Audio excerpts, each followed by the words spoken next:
সিংহাসন রাজনীতি বড় নিষ্ঠুর জিনিস, ক্ষমতা বড় নিষ্ঠুর জিনিস, এটা মানুষকে মানুষ রাখতে দেয় না। সবাই তো জানেন এই যে মোগল সাম্রাজ্য, এত বড় সাম্রাজ্য, এক ভাই আরেক ভাইয়ের বুকে ছড়ি বসিয়েছিল শুধু ক্ষমতার জন্য। ছেলে তার পিতাকে 23 বছর ধরে দুর্গের মধ্যে বন্দী করে শেষ পর্যন্ত সম্রাট শাহজাহান মারা গেছেন, তিনি রাজাই থেকেছেন। কারণ রাজনীতিতে স্বামী স্ত্রীর ব্যাপার নেই। আজ যিনি স্বামী কাল তিনি স্ত্রী হয়ে যেতে পারেন, আজ যিনি প্রজা কাল তিনি স্বাধীন রাজা হয়ে যেতে পারেন। আমার দেশের আণবিক শক্তি মানে যে কোনো পর্যায়ের শক্তি আমি যদি নির্মাণ করতে যাই, ভারত সেটা চাইবে? আমি কি বলছি আপনারা বুঝতে পারছেন? যদি মনোযোগ দিয়ে কথা শুনেন তাহলে বুঝবেন। পাকিস্তানে যখন কাদের খানকে ইউরোপ থেকে নিয়ে আসা হয়েছিল অ্যাটমিক বোম তৈরি করবার জন্য, কথা পাকিস্তানের খুব স্পষ্ট ছিল, ভারতের যদি আণবিক বোমা থাকে তাহলে আমি বানাতে পারবো না কেন? তোমরা যদি নিজেরা আণবিক বোমা রাখো আমি বানাতে পারবো না কেন? অতএব কাদের খান এত বড় একটা আণবিক বিজ্ঞানী, তাকে সেই স্বাধীনতা দেওয়া হোক, ইউরেনিয়াম ওর দেওয়া হোক, উনি ভেঙে ভেঙে গবেষণা করতে পারেন যাতে, এবং বোমা তৈরির কাজ করা হোক।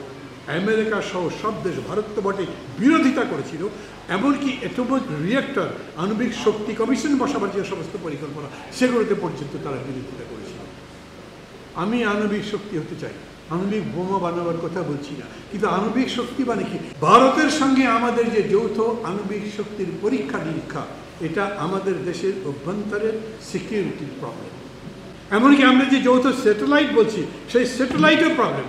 আমেরিকার স্যাটেলাইট বসিয়ে ভারতের ভেতরে কী হয় তা জানতে পারে। Satellite is that powerful. এটা এত উঁচুতে থাকে, সমস্ত নিচেরটা একদম পই করে চিনতে পারে। যেরকম দেখেছেন, খুব সহজ কথা, গুগল ম্যাপ বানিয়েছে, ঢাকার কোন গলির মধ্যে দিয়ে কোন জায়গায় যাওয়া যায় সেটা ওখান থেকে গাইড করা হয়, এবং সেই অনুযায়ী আমরা গাড়ি চালাচ্ছি। গুগল যদি তৈরি করে যায় তাহলে অ্যাটমিক এনার্জি কী বলে, স্যাটেলাইটের এই যে যৌথ পরিকল্পনা করছেন, সেটা আমাদেরকে আমাদের সেনাবাহিনীর অভ্যন্তরে ঘরের মধ্যে পর্যন্ত পৌঁছে দেবে, যাতে আমরা তাদের কাছে একেবারেই দুর্বল থাকি। বঙ্গোপসাগরের উপরে মিয়ানমারের অংশ আছে, ভারতের অংশ স্বীকৃত হয়েছে, আমরা মামলা করে জিতেছি, ভারতেরও অংশ আছে।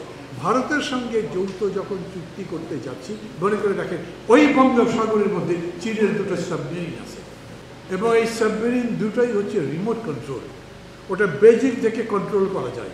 এই নিয়ে তখনই ভারত আপত্তি করেছিল, এবং ভারত বলেছিল তাই যদি হয় তাহলে তোমার সীমান্তে, সমুদ্র সীমান্তে আমাকে রাডার বসাতে দিতে হবে, এবং সেই রাডার বসেছে।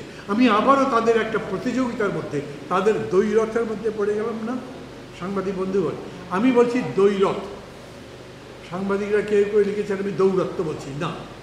দ্বৈরথ মানে দুইটা দলের ঝগড়া, মারামারি, লড়াই, তার মধ্যে আমি কেন যাবো? ওটা তারা করবে, আমার কাজ না।